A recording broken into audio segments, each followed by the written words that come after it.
Okay, Van ons mense is al 20 jaar hier en ek sê mos jou personeel, jou span is soos 'n ketting.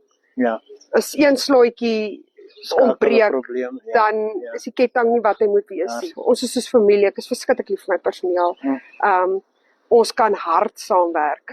En ja, dit wat ons al saam geleer het in die toetse wat jy dop en die dinge wat jy leer en wat jy net uit harde werk uit kan leer.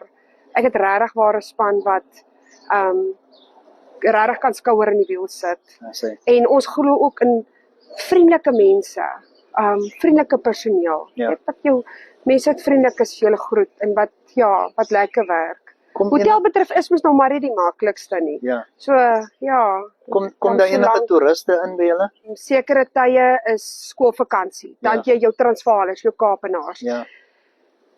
Toeriste, oorseese mense het ons baie van. Ons locals wat eet en kuier. En dan so ek sê ons besigheidstye wanneer dit sekere oeste is, dan is dit baie besigheidsoriënteer.